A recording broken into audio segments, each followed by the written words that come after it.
Hey everybody, it's Kim. Today I'm going to show you how I canned this beef stroganoff mix that could be used a few different ways if you don't want to use it for stroganoff. But I thought I'd show you how to do it, and it's not that difficult.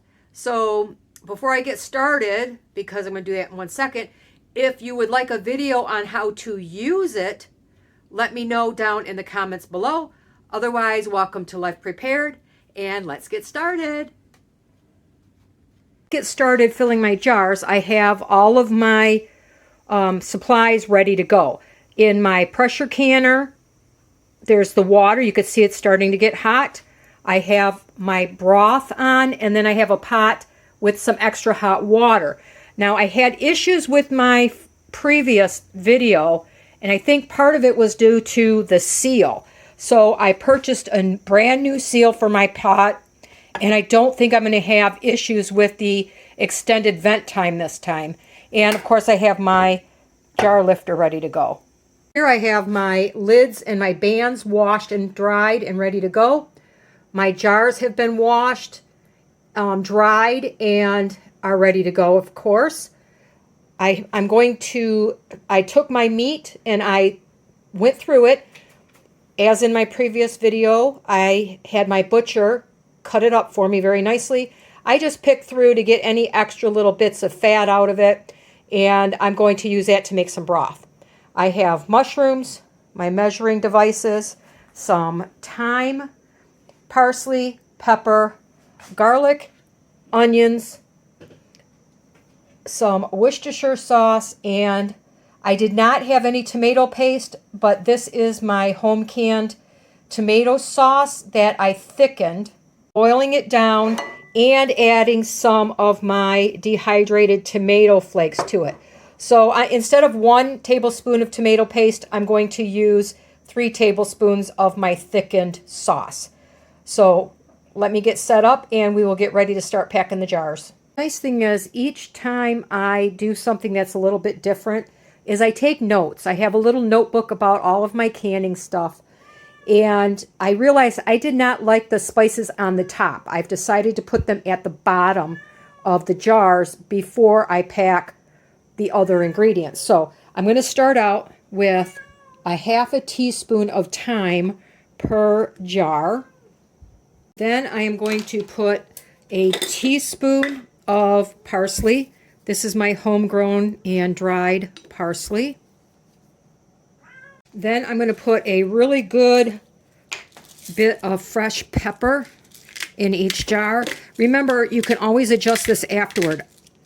You will notice in a lot of my cooking, I do not add salt. My broth is salted to taste for me.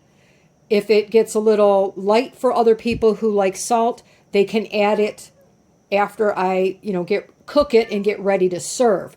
I'm not a salt eater.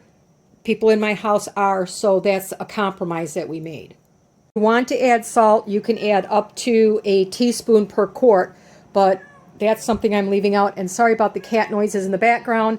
One of my little boys wants to come out and play, and he is wild, and he's got to stay up there for a while. So I have the things that would normally float in here. I have my thyme, my parsley, pepper, and if you want, your salt. The liquid stuff I'm going to do a little bit later. Now, the other thing I did not like was how the mushrooms all floated on the top. So I'm going to add my mushrooms now. I'm going to put in a good, generous 1/2 cup or so per jar. The thing is that I have some wild mushrooms. You cannot can wild mushrooms. So I will add those when I warm it up. I have them cooked and frozen, and I could just chop them up and add them to my soups and stews, and in this case, stroganoff, at the time that it's ready to eat. Forgot my funnel. It makes it so much easier. I don't have to worry. Now, in a lot of cases, you'll see I use my left hand to touch the food. I keep my right hand perfectly clean. I try not to touch the food with my right hand, because if I need to go grab something like the lid here, or the funnel here that I forgot, I have a clean hand. I can reach into my cabinets, reach into my drawers or whatever. So it's a good practice to learn to only use one hand to touch your food. I'm going to get ready to put my meat in the jars. And I'm going to weigh it out because the original recipe calls for 1 pound per jar. You know, with the cost of meat and stuff right now, it's a little hard. So there's 3 adults in my house, myself, my brother, and his son. And what I do is I portion out the meat to 3 to 4 ounces each per serving in a, that I'm going to be making. And it works out really good for us. I eat a little bit smaller portion. They eat a little bit larger portion. So I'm getting probably closer to that 2.5 to 3 ounces. They're getting closer to 4 or 5 ounces. But it works out good for us. So I'm going to put my jar on here. Turn it on. It has tared out to 0 ounces. So I'm going to put about 12 ounces in each jar. Remember, I only use my left hand to touch the food, so I know if I need to grab something, my other hand is still clean.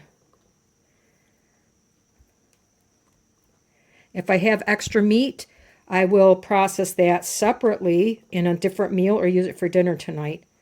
Okay, 11 3/4, good enough for me. I'm going to finish filling these jars and we'll be right back.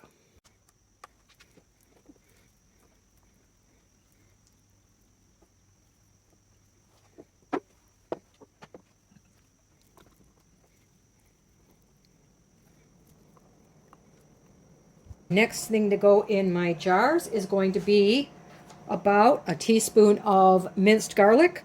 I buy this already done, so I don't have to deal with it. I ran out of my homegrown, so it is what it is.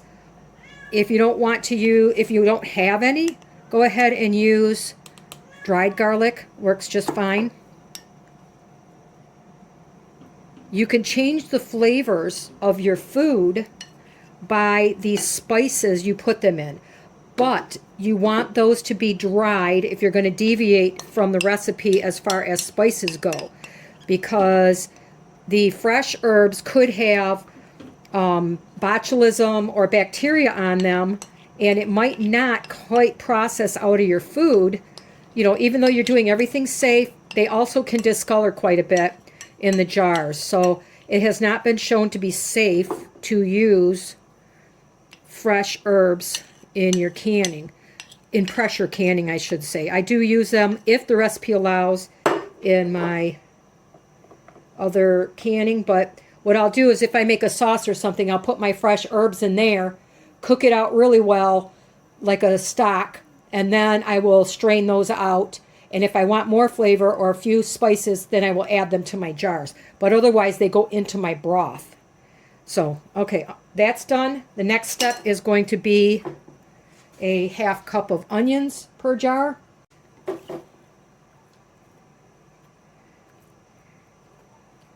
going to make it a shy half because I don't know if I have enough. And we like onions. These are coarsely chopped. It's just going to be a shy 1/2 cup here.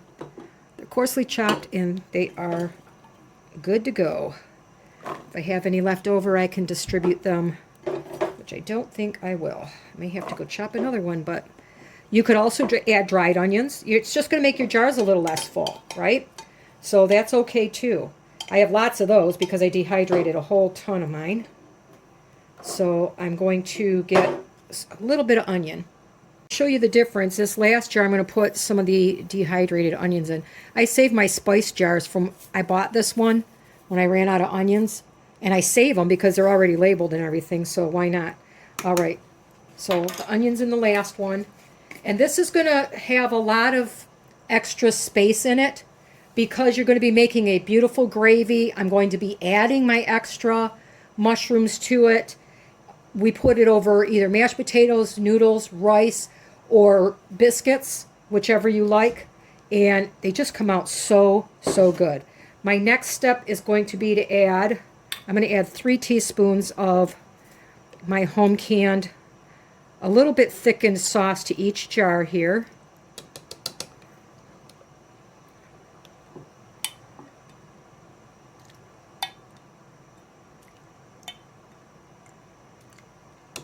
I'll finish those in a second. The next thing I'm going to add is going to be, the recipe calls for 2 tablespoons. My family, again, I've mentioned it in other videos, there's certain members of my family doesn't like certain flavors, so I use 1. I can always adjust it when I'm cooking.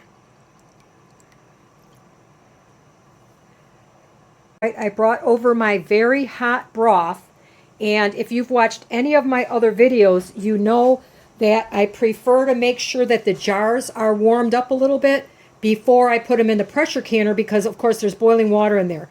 So I will take 1 scoop of liquid and put it in my jars, and at least I know it's not going to shock it quite as bad, because when you touch them, the jars will be a little bit warmer. It doesn't warm them up near boiling, but at least it's not going to be to the point where I may have another loss like I did last time.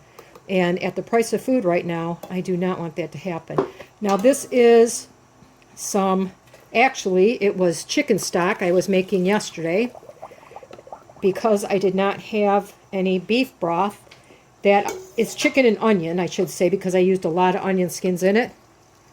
And I added some beef bouillon to it to give it that beef flavor. Again, if I don't think it's beefy enough, which it's usually fine for me, I will add additional bouillon to it when I cook it up. All right, so now that I've had the jars, I'm going to let them sit for just 2 or 3 minutes to warm up a little bit, and then I'll finish filling them.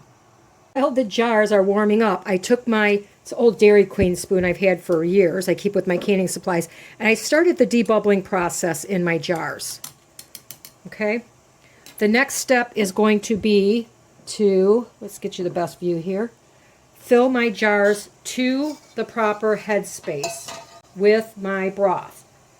So once I fill it, I'm going to take my debubbler again. You got to push it down in at least 4 places, since you saw that I debubbled it a lot. I should be good. You check the headspace on your jar.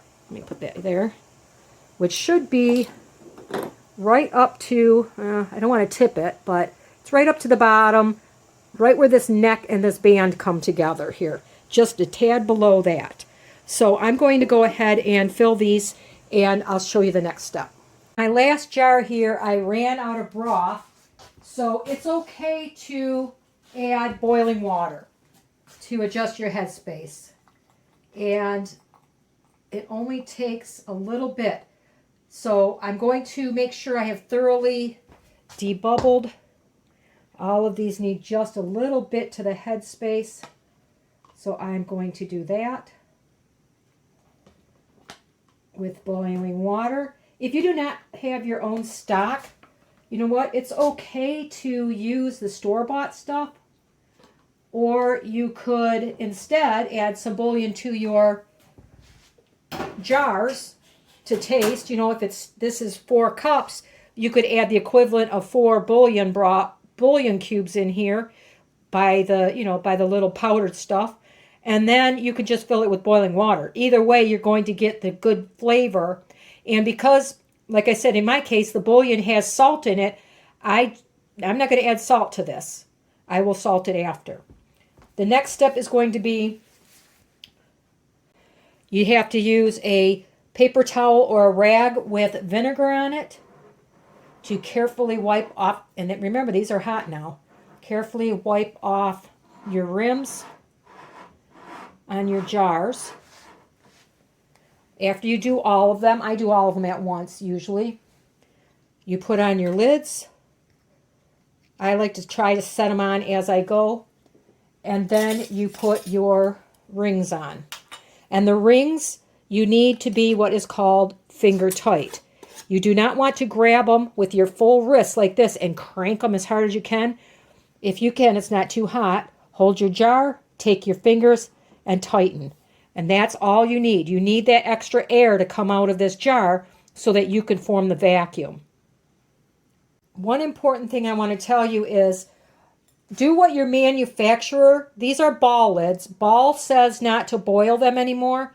If you have older ones and they required boiling or simmering in hot water while you're waiting to do this step, make sure you know what your manufacturer wants you to do with those lids so that you have the safest canning possible.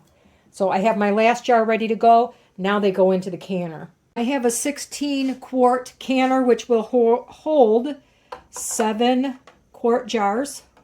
And because of my issue last time, I'm going to let the water is now 3/4 up the way of my jars. I do not want to take the risk of it going empty on me like last time and busting one of my jars because it needed that liquid in there. Next step is to put on the lid, do the venting process, and then process after it's been vented for 10 full minutes to process for 90 minutes and allow this to come down normal to room pressure again. It'll still be very hot, but you do not want to move that jiggler on top before the process is done. All right, my beautiful stroganoff mix is done. Look at how bad our water is right now. That's all minerals. And I put a lot of vinegar in that water. It's supposed to stop that from doing it. But that is specifically why I do not use my water when I'm canning, because we have such heavy minerals. They all sealed well. Nobody siphoned this time. And I'm going to, as soon as they're cool enough to handle, I'll wash the minerals off the jar and get these on the shelf. So let me know if you have any comments or questions. Give me a thumbs up and a subscribe if you think it's worth it. And have a wonderful day.